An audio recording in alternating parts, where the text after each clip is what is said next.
First thing that has to be checked is your system environment variables. Do this by going through computer properties and specify the environment variables under the path system variable. Add your SeleniumRC folder, your nunit folder, as well as your Java folder. Now create a bat file that will execute the Selenium standalone server. In this case, right click, run SeleniumRC, and the file extension must be BAT for batch. Hit that and execute, enter the string, the command to execute the Selenium server standalone jar file.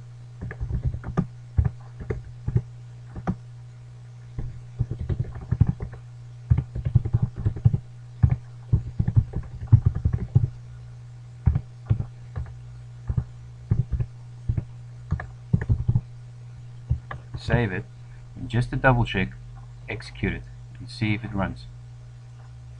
Perfect, it runs. Let's close this, go to the next section.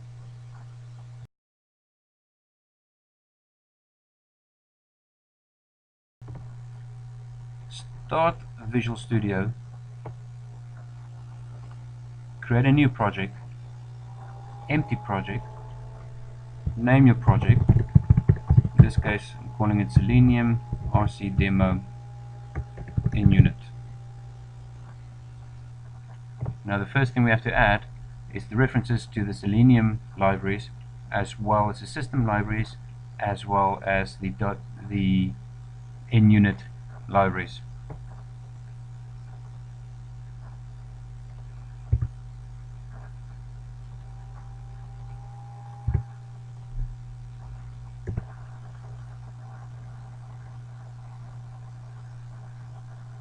There we go. Now we add the libraries for Selenium.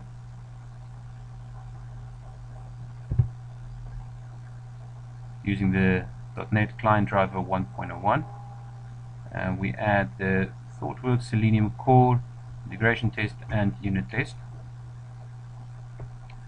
And lastly, we add the .NET System Library. Create a folder for test. This is where we will put all the tests in. Save all, state that you would like to save the location to SeleniumRC, and create a directory for the solution as well. With that done, let's just update the properties of this project from .NET 4, change it to .NET 2, yes,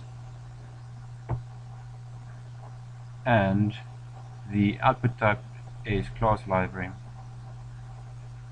Save all, and that's it for Visual Studio setup.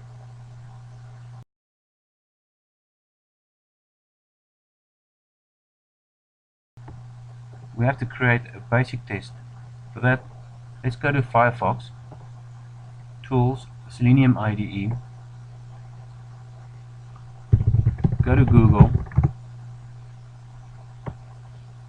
let's verify the title, and that's it for now.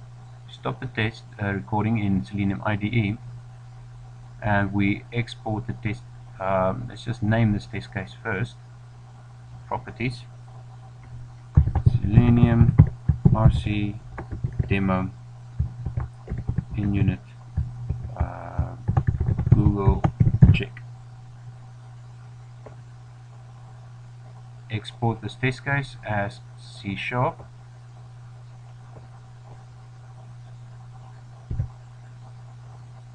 Save this test in the test folder. SeleniumRC demo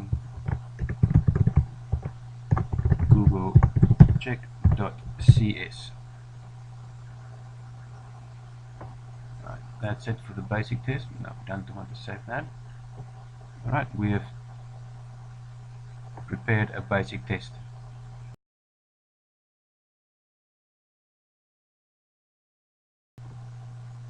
go back to Visual Studio. In the test folder, right click, add an existing item. Go to the test folder, you will see your SeleniumRC test over there.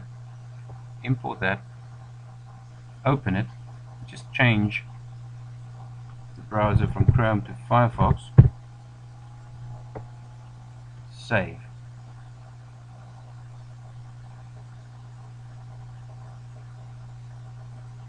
Now let's start running SeleniumRC. There we go. While that's running, let's just change this to release and build the solution. Build was successful, so now let's start the nunit graphical user interface. And now create a new project in the Selenium RC demo nunit. Let's see, let's add it here. This is just your nunit project.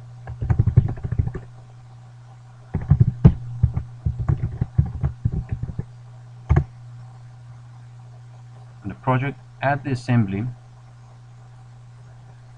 Go to the bins folder under your project, release, and you will see the SeleniumRC _demo nunit.dll. Open that, and you will see your test. Select one, click run, and you will see in your SeleniumRC command prompt that it's kicking off. That's good. It's opening Firefox, and that's a pass for now. To make things a bit more interesting, you can also execute the nunit from the command prompt. Close nunit graphical user interface. Save the changes. And under the folder, let's create a new batch file. Run test.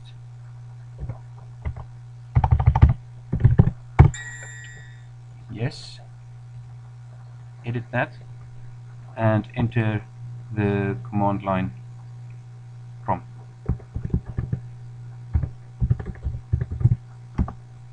And which assembly to execute, which is in the release folder.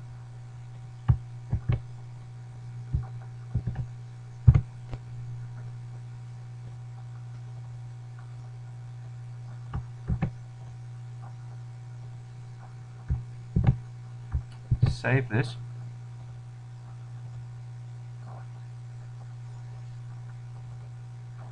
Run it and see if it works. And everything appears to be working fine.